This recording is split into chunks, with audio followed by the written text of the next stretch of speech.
bâillonner sa plume au Burkina Faso. Et Zongo est mort, brûlé par le feu. Que justice soit faite pour l'amour de Dieu.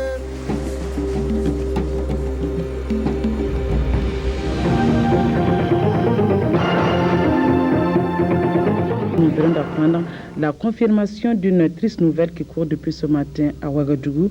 C'est le décès accidentel de notre confrère Norbert Zongo, alias Henri Sevgo, directeur de publication de l'Indépendant. Le 14 décembre, la population de Burkina Faso apprend avec stupeur la mort du journaliste Norbert Zongo, carbonisé la veille dans sa voiture. Accident ou meurtre? Personne ne pouvait effectivement réaliser que l'accident se soit produit. Et c'est pour ça d'ailleurs, nous sommes tous partis tout de suite sur les lieux pour voir si c'est vraiment Norbert Zongo, le journaliste de l'Indépendant, ou bien c'est quoi. Et j'avoue que sur les lieux, c'était horrible. C'était horrible. Les âmes sensibles de s'abstenir, quoi. Parce que ce qui s'est passé là-bas, c'est vraiment inhumain. Même au temps des guerres, souvent c'est rare de voir, je ne sais pas comment qualifier ça. Voilà.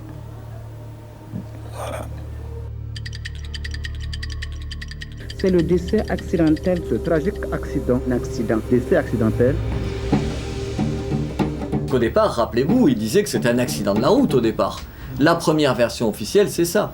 Et donc tout de suite, on est allé sur place pour mener une première enquête. Et tout de suite, ce qui nous saute aux yeux, c'est que les explications officielles, tout ce qui est dit officiellement ne tient pas la route.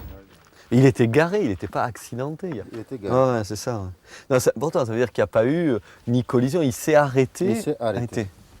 C'est bizarre quand même de s'arrêter. Il n'y avait pas de trace de freinage. Non, il s'est arrêté. Certainement, on a dû les arrêter. Ils ont cru que c'était... Quelqu'un qui leur a fait signe. Qui leur a fait signe. Et tu as pu examiner le corps du chauffeur qui était... Le chauffeur, oui. En fait, lorsque le médecin de Léo, M. Guira, examinait le corps, j'étais à côté de lui. Ouais. Bon, on a senti qu'il y avait une taille au niveau de la... C'est ce qu'il dit dans le rapport. Il a des blessures à la tête qui n'ont rien à voir avec le feu, qui sont des blessures, il dit, avec un objet coupant, tranchant. Ça veut dire que la cause de la mort, il faudra voir ce que c'est. Voilà. Donc pour toi, la thèse, tout ça te fait dire que la thèse de l'accident, elle est à exclure. Elle est à exclure. Pour moi, il n'y a pas eu d'accident. Ouais. Comment et pourquoi Norbert Zongo a-t-il trouvé la mort? Quelles sont les circonstances de ce décès troublant? Ces questions sont sur toutes les lèvres. Des milliers d'étudiants et d'élèves descendent spontanément dans la rue pour exiger du pouvoir des réponses. Nous assistons depuis ce matin à des manifestations incontrôlées marquées par des actes de vandalisme de groupes d'étudiants et d'élèves dans la ville de Ouagadougou. Ces manifestations seraient liées à l'annonce du décès accidentel du journaliste et directeur de publication du journal L'Indépendant, M. Norbert Zongo. Les premières manifestations ont été spontanées, c'est-à-dire qu'elles sont allées d'elles-mêmes par suite de l'indignation des étudiants et des élèves. Ils ont parcouru la ville et ils se sont attaqués au symbole du pouvoir, notamment le siège du CDP, qui est le parti au pouvoir. C'était un mélange de dépit et d'indignation.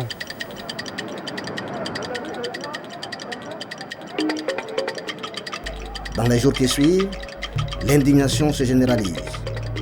Le jour de l'enterrement, le mercredi 16 décembre, c'est plusieurs dizaines de milliers de Burkinabés qui rendent un hommage révolté aux défunts. Une mobilisation jamais vue dans l'histoire du Burkina Faso.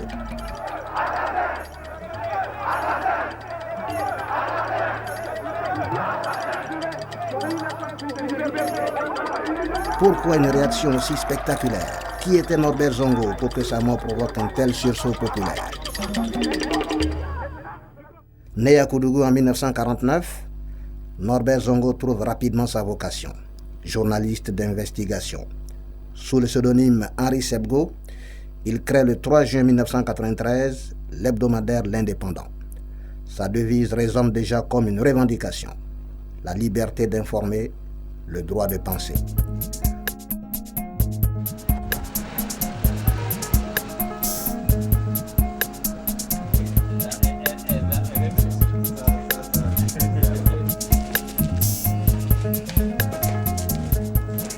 je pense qu'en ce qui concerne le Burkina Faso, je n'en ai pas connaissance d'un journaliste aussi engagé. Et je crois que c'est ça qui a fait la grandeur et qui fait la grandeur toujours de Norbert Zongo. Il avait foi à son œuvre journalistique. Mais au-delà de l'œuvre journalistique, il avait foi en son pays, il avait foi à sa patrie. Et c'est à partir de là, justement, c'est ce qui lui a amené à faire un travail d'investigation assez poussé. C'est ce qui lui a amené à faire un certain nombre de réflexions assez mûries, etc. C'est d'abord et uniquement un paquet de convictions. Au fil des numéros, l'indépendant acquiert une renommée grandissante. Sans crainte, Norbert Zongo dénonce plusieurs régimes africains. Il révèle surtout des affaires impliquant le pouvoir du président du Burkina, Blaise Compaoré.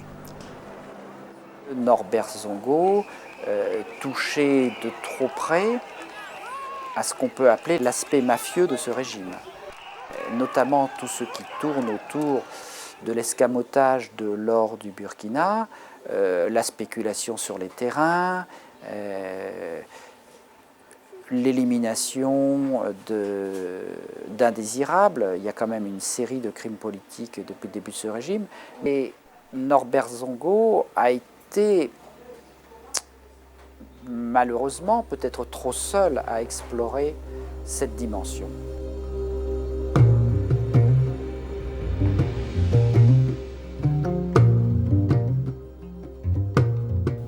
Je crois qu'au-delà de ces enquêtes d'investigation, du fait qu'il commençait à s'en prendre de plus en plus, j'allais dire, aux familles régnantes du Burkina Faso, je crois qu'il était devenu aussi une idole de la jeunesse. Et je pense que ça aussi, ça commençait à faire très peur. Alors, je vous pose la question, pourquoi les gens ont faim? Pourquoi avez-vous faim?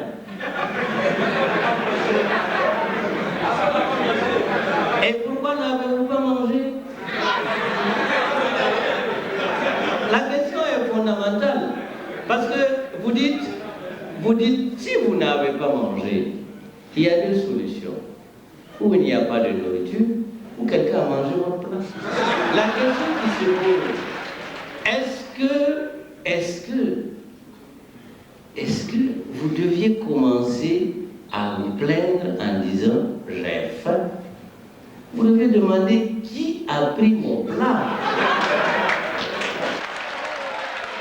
On passait les cassettes de quartier en quartier, entre différents groupes de jeunes, autour d'un thé, autour d'une boisson. Et je crois que son message avait d'abord une vertu quasiment sociale, pédagogique. Le résumé des libertés individuelles et collectives, moi, je donnerais seulement un seul mot. Le droit d'abord à la vie. Parce que pour jouir de sa liberté, il faut vivre. Norbert Zongo était porteur de vérité, porteur peut-être de secrets qu'il ne nous a pas révélés, mais on sentait, comme il l'a révélé lui-même dans son journal, qu'il était menacé.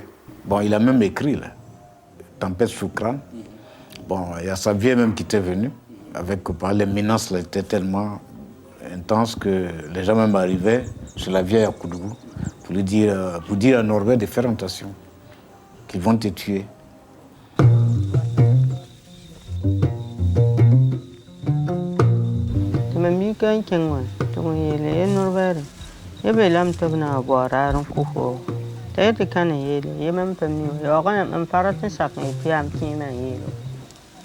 Yo han ya wuto bo taran le poren ba fa seba yo famiu même ta sa wuto lo Norbert lam tin patumbum tinet na ko yinda mais la fi fo golo da seba to hodi tinga pas ne drive mana to ya ren la fi tabna ko fo. Bon, Norbert s'est réfléchi par deux fois, Bon, s'il laissait ce journal-là, bon, c'est comme on le dit en Morée que quand tu rentres dans l'eau, tu arrives au milieu, tu sors, tu es mouillé, tu continues aussi, tu es mouillé. Donc Norbert était un peu comme ça. Il était en somme, je ne dirais pas piégé, mais prisonnier de la vérité. Mais le caractère du héros, c'est de vivre avec la vérité et de s'en faire le serviteur, malgré tout, jusqu'au bout. L'engagement de Norbert Zongo s'affirme au fur et à mesure que les menaces s'intensifient et se précisent. Au cours de ses investigations, le journaliste lève le voile sur l'enlèvement de David Ouedraogo, chauffeur du frère du président Compaoré. Il y a peu de choses dont on ne peut pas parler en Afrique, mais il y a une chose dont on ne peut jamais parler, c'est le président et sa famille. Qu'est-ce qu'il fait Norbert? Il mène une enquête et il découvre, on s'en apercevra après, avec rigueur, parce qu'il ne se trompe pas beaucoup, il découvre que derrière le meurtre de David Ouedraogo, le chauffeur du frère du chef de l'État, il y a d'abord le frère du chef de l'État, il y a la garde présidentielle. Dont le rôle n'est certainement pas d'attraper des citoyens, de les envoyer en brousse, de les faire creuser leur propre tombe, de les ensevelir vivants, ou les avoir battus à mort, mis de l'essence, brûlés. Ça, ce n'est pas le travail de la garde présidentielle. Malheureusement, le conseil, les militaires du conseil, la garde rapprochée donc, de Blaise Compaoré, a procédé de cette manière-là, et naturellement, tout être vivant ne pouvant résister à ces exactions, David Ouedraogo en est mort. L'affaire David Ouedraogo fait la une des 15 derniers numéros de l'hebdomadaire qui précède la mort de Norbert Zongo. Norbert Zongo s'attaque directement à François Compaoré, frère du chef de l'État qu'il tient pour responsable de la mort brutale de son chauffeur. Tous ceux qui se sont sentis coupables dans la mort de David Ouedraogo ont vu en Norbert un ennemi qu'il fallait abattre. Mais comment? Par son élimination physique. Puisqu'on ne peut pas le corrompre, on ne peut pas l'intimider, il fallait le tuer.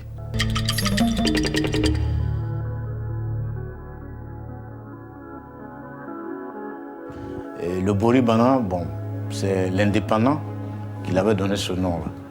Donc Boribana en Djoula, ça veut dire la fuite est terminée. Voilà, la course de Norbert s'est arrêtée brutalement.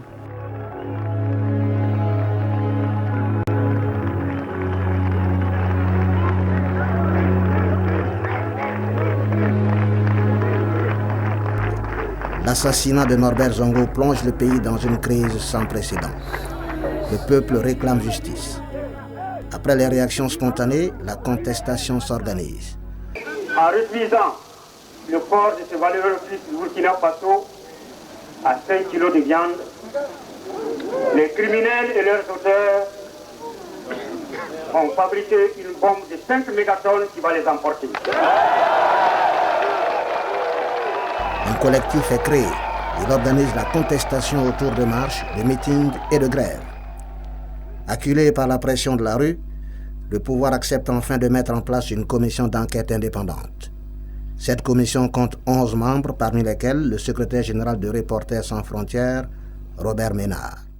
Quand les gens se mobilisent, on obtient quelque chose. Et la commission d'enquête indépendante, c'est pas rien. Elle a pu auditionner plus de 200 personnes, elle a pu mener des expertises balistiques, elle a pu faire une autopsie des corps, elle a pu se déplacer, elle a pu travailler. Et ça, c'est pas rien. Vous savez pourquoi c'est pas rien? Parce que ça montre que quand on se donne les moyens, on trouve un certain nombre de choses.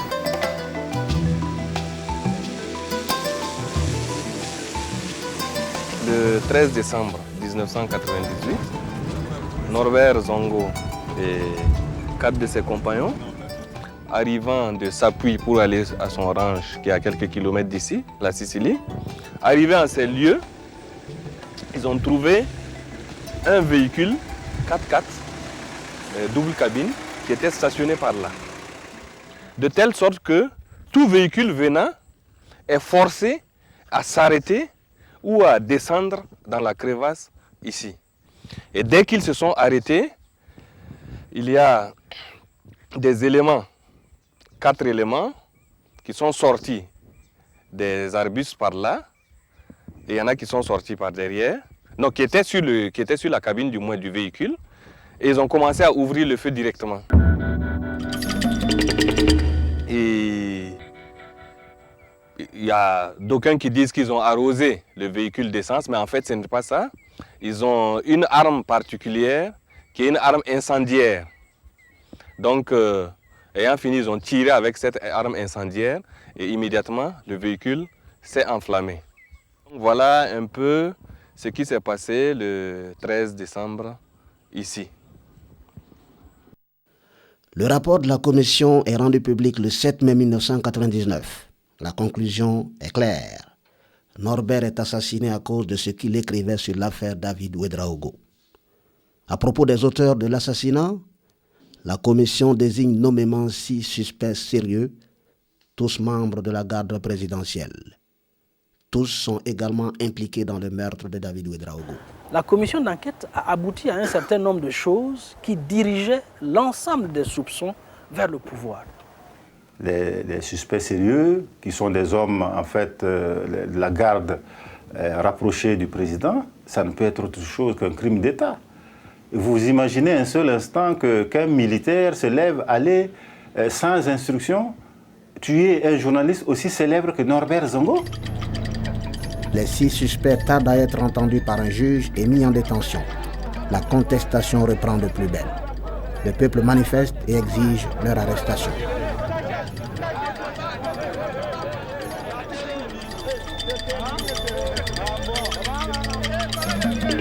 Je pensais qu'il y allait avoir un mouvement dans la durée, un mouvement populaire dans la durée, qu'il fallait absolument suivre par l'image. Et donc, petit à petit, de fil en aiguille, il s'en est suivi un reportage en fonction des manifestations, des rencontres, des meetings, et puis surtout voir un petit peu l'émergence de nouvelles personnalités. Est-ce que le Burkina Faso peut marcher sans les marcheurs du collectif? Est-ce qu'on peut faire marcher le Burkina avec des gens couchés? À moins que ce ne soit des reptiles, mais nous le sommes.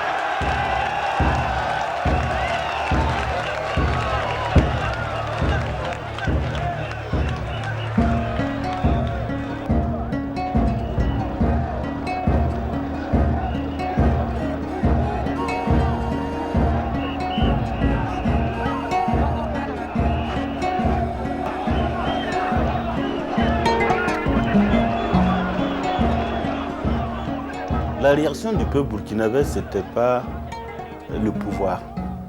Ce n'était pas de dire qu'on veut le pouvoir. C'était de dire ce pouvoir-là est criminel. Ce pouvoir-là a tué. Et ce pouvoir ne doit plus jamais tuer. Nous marchons demain, lundi, mardi, mercredi et après sur la présidence. J'ai personnellement suivi avec une attention particulière l'évolution de la situation nationale. Je me suis consacré à l'analyse et à la résolution des préoccupations qui sont les vôtres. Après 6 mois de silence, Blaise Compaoré s'adresse au peuple. Le président promet de résoudre le problème. Il embarque le peuple dans une aventure en 3 épisodes. Le premier épisode est la création d'un collège de sages composé des anciens chefs d'État et de notabilités religieuses et coutumières. Le collège de sages remet son rapport le 2 août 1999. Le texte fait une analyse assez critique des crimes de sang et des crimes économiques des 40 années passées. Le pouvoir de Blaise Compaoré est dans l'embarras. Le deuxième épisode de l'aventure concerne le procès de l'affaire David Ouedraogo, le chauffeur du frère du président.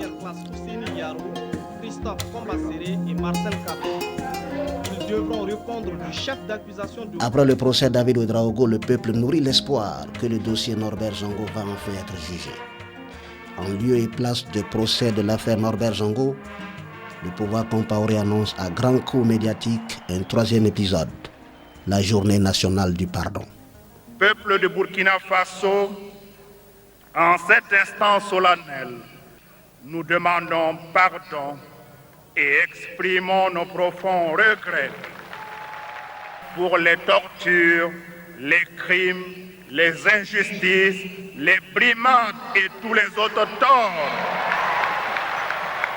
À la vérité, l'assassinat de Norbert Zongo a été le détonateur de l'organisation de cette journée du pardon. Pourtant, son nom n'est pas évoqué pendant l'événement. La famille de Zongo est absente du stade. Elle dénonce la tenue de cette journée à travers une lettre ouverte publiée dans la presse. Bon, journée nationale du pardon. Tu vas pardonner qui?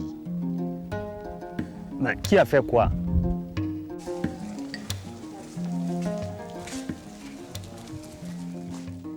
Abikitam titinga na bol mama. Na ite ni abwan ko yin jibe la yin patin jibe. Ta bol mama bon sugur. Mam yelba. Yeni sal hambi mama vi marazara. Namba ti ko ni sala ning bugume. San ku bahdan mala to bram wari. Ye ha ne beo na kinga tinga ponyo to pare sugur.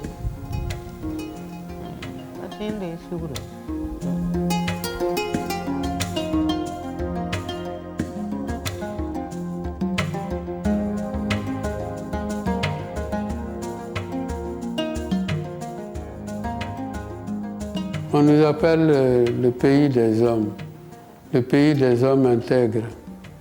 Est-ce que c'est vrai ou pas? C'est ça la question qui est posée à ce régime.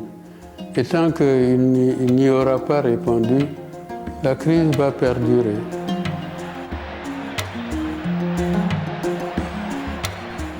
Faire la vérité, ça toucherait de tellement près le pouvoir qu'il ne la fera pas. Donc il trouve tous les moyens pour essayer d'écarter le jugement civil, pénal et politique sur cette affaire.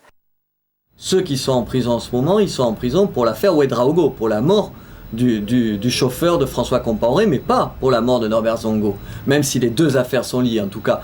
Pour l'instant, il y a en tout et pour tout Kafando, l'adjudant-chef Kafando, qui est poursuivi dans l'affaire du meurtre de Norbert Zongo. Et il est en prison dans l'affaire de la mort de David Ouedraogo. Bien sûr, ça ne nous suffit pas. Parmi les 6 suspects sérieux désignés par la commission d'enquête, 2 sont déjà morts. Le seul inculpé, Marcel Kafando, est cloué au lit par une maladie mystérieuse.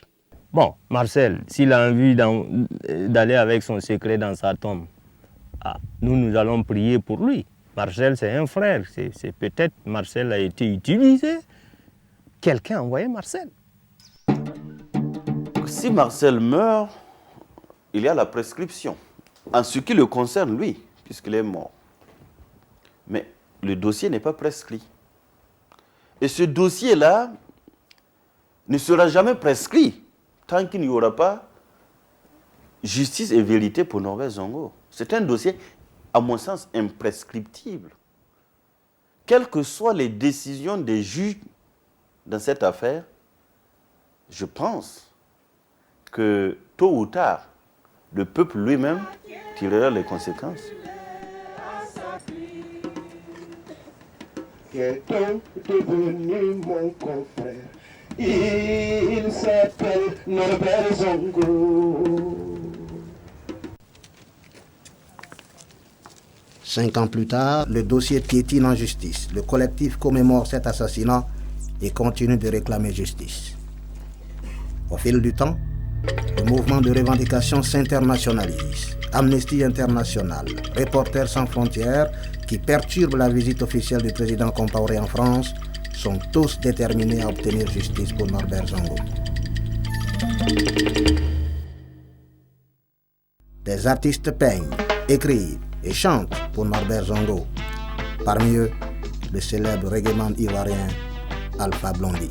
Ça a été fantastique ce disque parce que ça a été l'occasion de reparler de Norbert Zongo. Et en plus, comme la musique est tellement importante en Afrique, personne n'oubliera Norbert Zongo à cause d'Alpha Blondy. Journaliste incarcéré, journaliste assassiné, les voix des sans-voix tuées, tout ça doit changer. L'indépendant continue son bonhomme de chemin.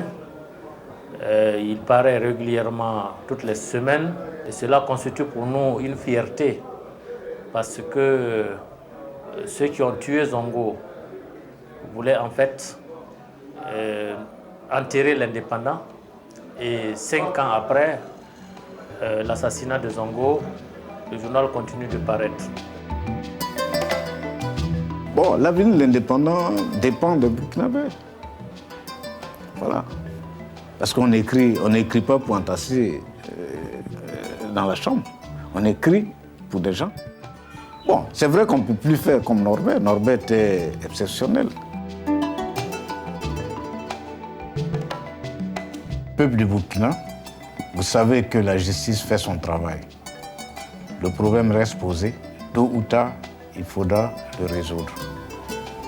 Voilà. La grande victoire va commencer le jour où on connaîtra la vérité, où on reconnaîtra la vérité et où on acceptera la justice à rendre à Norbert Zongo, à rendre à notre peuple, à rendre à la vérité en tant que telle, parce que la vérité ne meurt pas, mais encore faut-il qu'il y ait des défenseurs. La démocratie du plus fort est toujours la meilleure.